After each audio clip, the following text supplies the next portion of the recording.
अहम तपामि, मैं तप रहा हूँ।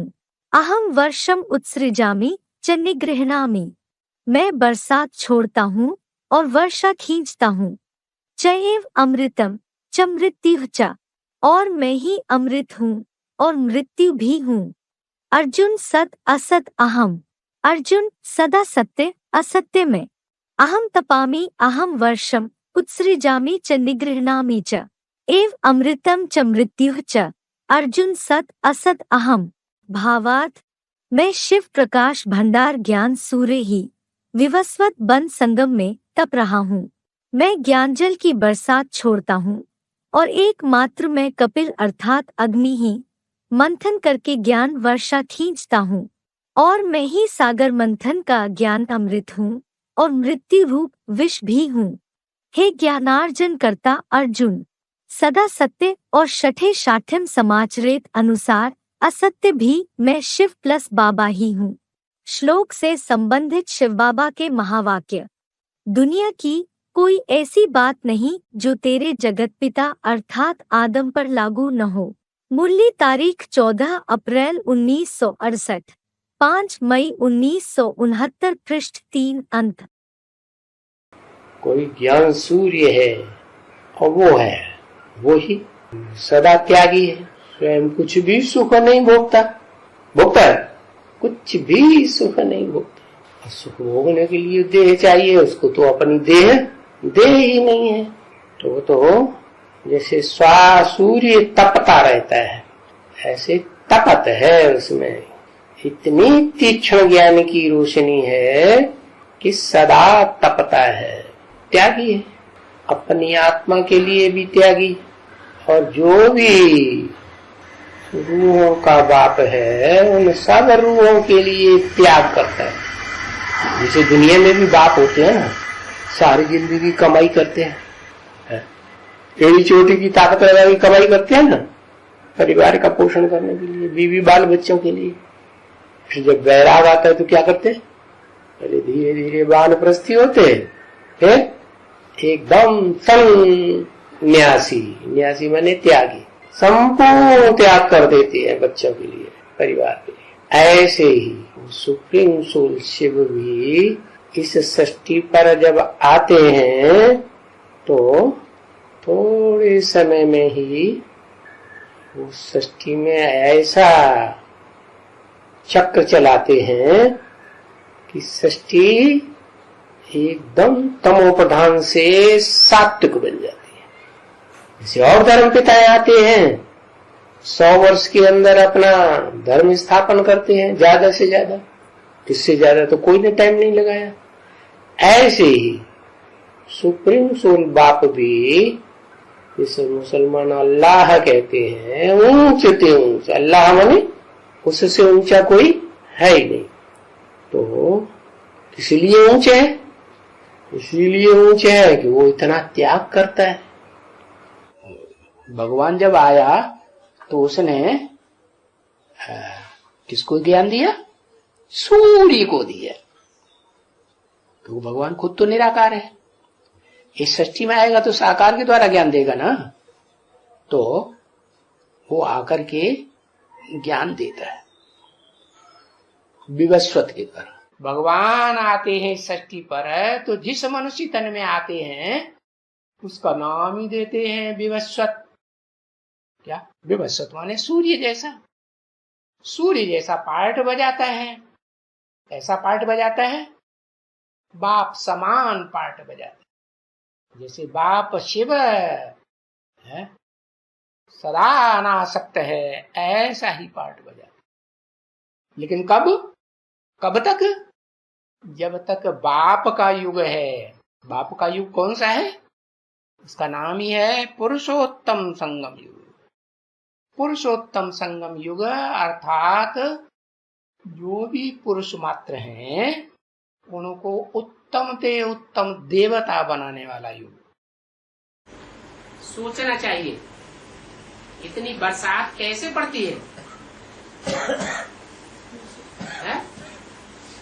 इतनी बरसात पड़ती है, वो बरसात बरसाने वाला कौन है? अरे जब सूर्य तपता है, जल गर्म होता है, भाप बन के उड़ता है तो बरसात होती है। वो है जड़ सूर्य और ये है ज्ञान सूर्य। ये ज्ञान सूर्य जितना जितना तपत देता रहेगा ज्ञान की, उतना उतना मनन चिंतन मंथन बढ़ता रहेगा। गीता में लिखा है, मैं जब आता हूँ तो पहले पहले किसको ज्ञान देता हूँ? हैं? सूर्य को ज्ञान देता हूँ। तो 80 साल हो गए। 80 साल पहले वो सुप्रीम सोल, निराकार आत्माओं का बाप, निराकार ज्ञान का अखूट भंडार जो देने वाला है, 80 साल हो गए। वो बाप के रूप में ज्ञान का बीज डालने वाला भी है। हुआ या नहीं हुआ? अरे ज्ञान का बीज डालने वाला हुआ या नहीं हुआ? हुआ। और टीचर के रूप में दुनिया के जितने भी टीचर्स हैं, व्याख्या करने वाले, टीकाएं करने वाले, गीता की टीकाएं करने वाले या कोई भी शास्त्र की टीकाएं करने वाले, कोई भी शास्त्र ग्रंथ की टीकाएं करने वाले, उन टीकाकारों के बीच सबसे बड़ा व्याख्याकार क्या? व्याख्याता शास्त्र में माना हुआ है। बताओ, शास्त्र में कोई ऐसा व्याख्याता है जो बहुत प्रसिद्ध है? हाँ, सांख्य योग का विख्याता कपिल मुनि गाया हुआ है, जिस कपिल की मुनि की यादगार भी है, उसकी बसाई हुई काम्पिल्य नगरी। जिस काम्पिल्य नगरी में गुप्त पाठधारी पांडवों ने ब्राह्मणों के रूप में लंबे समय तक वास किया था, वो कपिल मुनि सबसे बड़ा व्याख्याता है शास्त्रों का। मुनि माने मनन चिंतन मंथन करके व्याख्याता, सुनी सुनाई बात के आधार पर व्याख्याता नहीं। कैसे? स्वयं मनन चिंतन मंथन करके फिर व्याख्या करता है। जो कहावत है कि चबाएंगे, गाय की तरह जुगाली करेंगे तो रस बनेगा, खून बनेगा, नहीं तो नहीं बनेगा। बाप आया हुआ है हमको अमर कथा सुनाने के लिए। अमर कथा सुना करके अमर लोक में ले जावेंगे। और ये अमर कथा कोई सूक्ष्म वतन में नहीं सुनाते हैं, मूल वतन में नहीं सुनाते हैं। ये कथा तुम साकार तन में बैठ करके साकार बाप से सुनते हो।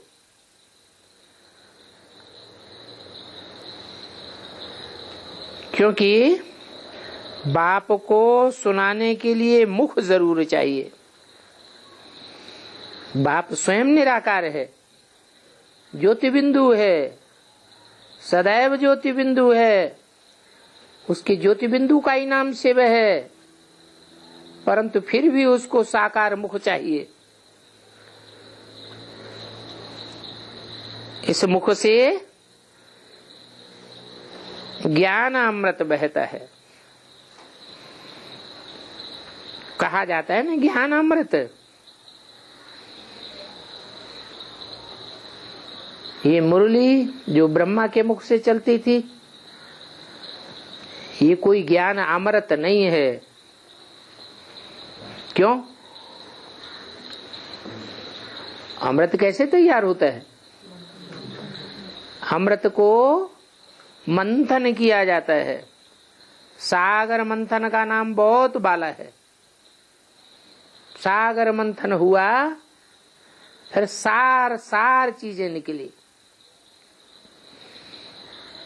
तो बाप कहते हैं मैं जो सुनाता हूं उसका मंथन करो। अमृत कोई पानी को नहीं कहा जाता है। पानी को मथने से कोई सार नहीं निकलेगा। दूध को मथते हैं, दही को मथते हैं तो मक्खन निकलता है। पानी को मंथन करने से कुछ थोड़ा ही निकलेगा। वो तो पानी की नदियां हैं। बाप तो ज्ञान का सागर है, उनमें बहुत नॉलेज है। भगवान ये बोलता है कि मैं असत्य रूपी मृत्यु भी हूँ। हाँ, सब कुछ हूँ। दुनिया की ऐसी कोई बात नहीं जो तेरे पर लागू न होती हो। तो ये वाली पार्ट सिर्फ मृत्यु नहीं, महामृत्यु हूँ, महाकाल हूँ। क्या? और ये पार्ट कब होगा बाबा? कैसे? सारी दुनिया को महाकाल नहीं खाएगा। जैसे आज की दुनिया में अब तक सामान्य रूप से मृत्यु होती आई है, अंत काल में महामृत्यु में सबकी मौत होगी या सामान्य मौतें होंगी? है? हाँ, तो मैं मृत्यु ही नहीं, महामृत्यु हूँ, महाकाल हूँ। कोई शठ है? बड़ा धोखेबाज है। जो मिलेगा उसको धोखा देगा, आंखों में धूल झोंक देगा।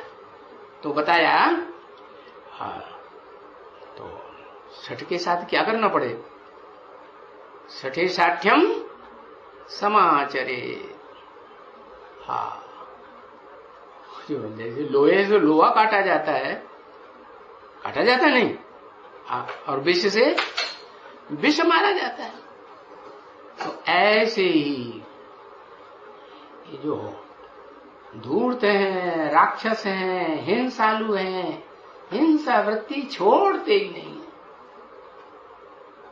जैसे बिच्छू है, तुम उसको कितना भी प्यार करो, हाथ में ले लो, हाँ, उसको उसके जो इच्छित चीज है खाने पीने की सो खिलाओ तो वो डंक मारेगा कि नहीं? है? वो डंक मारेगा। और सर्प क्या करेगा? सर्प को तुम कितना भी दूध पिलाओ, है? और कैसा भी सर्प हो, वो मौका मिलेगा, है? अरे कभी मनुष्य से गलती होती है कि नहीं? हाँ, मनुष्य से गलती नहीं होती। तो थोड़ी बहुत गलती हो गई और वो फौरन डंक मारेगा। छोड़ देगा? नहीं मारेगा। मना कुछ ऐसे प्राणी हैं, जैसे इस दुनिया में ऐसे मनुष्य हैं, कोई सुधरे हुए देवता कहे जाते हैं, कोई अनसुधरे राक्षस कहे जाते हैं। तो जो विधर्मी हैं, विदेशी हैं, वो क्या करते हैं? हिंसा छोड़ते हैं? हाँ, नहीं। अरे तन की हिंसा नहीं करेंगे तो वाचा की हिंसा करेंगे, वाचा की नहीं करेंगे तो दृष्टि की हिंसा करेंगे, दृष्टि की हिंसा भी नहीं करेंगे तो मन के संकल्पों से भी तिकड़मबाजी कुछ न कुछ जरूर चलाएंगे। छोड़ेंगे? नहीं छोड़ेंगे। तो बताया कि सेवा भी नंबरवार करने वाले बच्चे होते हैं। कोई तो ऐसे हैं कि जन्म जन्मांतर के ऐसे आदत है, स्वभाव संस्कार पड़े हुए हैं कि वो दुष्टता छोड़ते ही नहीं। तो उनके प्रति कड़क रूप धारण करना पड़ता है या नहीं करना पड़ता है? इस दुनिया में सबसे जास्ती सत्य कौन है और सबसे जास्ती असत्य कौन है? कोई है? वो सबसे ज्यादा सच्चा है और सबसे जास्ती झूठा भी है। सबसे जास्ती पतित भी है और सबसे जास्ती इस दुनिया में पावन भी है। कौन है? कोई है या नहीं? उसी के लिए गीता में कह दिया सत्य असत्य। सत्य भी है और असत्य भी। तो वो जो झूठे हैं दैत्य, झूठी दूसरी बातें सुनाते हैं, सच्चाई नहीं सुनाते। दूसरी बातें सुनाते हैं तो दूसरा धर्म स्थापन करते हैं ना। दो धर्म, दो राज्य, दो भाषाएं, दो कुल, दो मतें आप चला देते हैं ना। तो वो द्वैतवादी जो झूठे हैं उन झूठों का भी बाप बन जाता है। क्या बन जाता है? झूठों का भी बाप बन जाता है। तो सच्चों का भी बाप बन जाता है। उसमें अच्छे से अच्छी पावर भी भरी हुई है और बुरे से बुरी पावर भी भरी हुई है। इसलिए वो असुरों को भी मान्य है इस दुनिया में। शास्त्रों में लिखा है कि ऐसा एक ही देवता है जिसको राक्षस भी मानते हैं, दैत्य भी मानते हैं, मनुष्य भी मानते हैं, ऋषि मुनि भी मानते हैं, देवताएं भी मानते हैं। क्या? वो एक ही है इस दुनिया में जिसको सब मानते हो। तो वो ही है इस मनुष्य सृष्टि का बाप, जिसका नाम शिव के साथ जोड़ा जाता है, शिव शंकर। दुनिया की ऐसी कोई बात नहीं जो तेरे पर लागू न होती हो। तेरे माने कोई एक की तरफ इशारा किया क्या? इस दुनिया में अगर कोई मास्टर शक्तिवान, सर्वशक्तिवान बनता है तो वो तू है। दुनिया की कोई ऐसी बात नहीं जो तेरे पर लागू ना होती। इसलिए बोला इंटरफियर करके वो आत्मा बोलती है, बाप की वाणी के साथ बोलती है। क्या नरक की दुनिया मेरी है तो स्वर्ग की दुनिया मेरी नहीं है क्या? किसने बोला? कौन सी आत्मा ने बोला? अरे इस सृष्टि रूपी रंगमंच पर कौन सी आत्मा है जिसका आधिपत्य स्वर्ग की दुनिया पर भी है और जिसका आधिपत्य नरक की दुनिया पर भी है? इस नरक की दुनिया में भी कोई भी जन्म में उस हीरो पार्टधारी को कोई क्रॉस नहीं कर सकता। क्या? ज्ञान के क्षेत्र में भी क्रॉस नहीं कर सकता किसी भी जन्म में। साहित्य के क्षेत्र में क्रॉस नहीं कर सकता। वीरता के क्षेत्र में भी कोई क्रॉस दुनिया में नहीं कर सकता। दुनिया के बड़े बड़े आतताई इस भारत में आए, हिंसक रूप में आक्रामक बनकर के आए, लाखों लाख की सेना लेकर के आए, बड़े बड़े हट्टे कट्टे नौजवान लेकर के आए और इस भारत में आकर के नाक रगड़ के गए, धूल चाट के गए, हार के गए, जीत के नहीं जा पाए।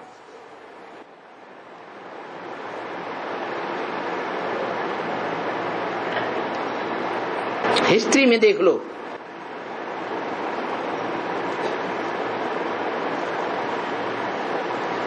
तो उस समय की हिस्ट्री में उन वीरों को रास्ता दिखाने वाला कोई था या नहीं था? है, जिसे कहते हैं महावीर।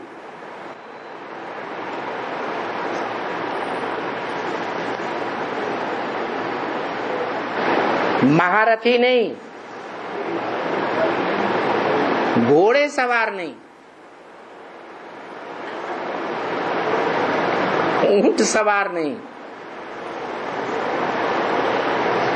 वीरों में महावीर बाबा ने बोला।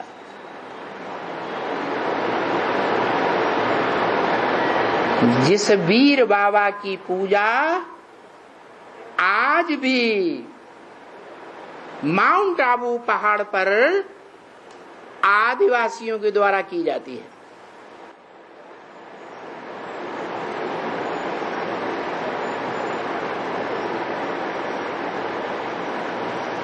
तो ऐसा हीरो पार्टधारी है जिसके लिए ब्रह्म वाक्य है, ब्रह्मा के द्वारा मुरली में ही बोला। याद है क्या बोला है? इस सृष्टि पर सदा कायम कोई चीज है नहीं, सदा कायम एक ही शिव बाबा है, शिव बाप नहीं।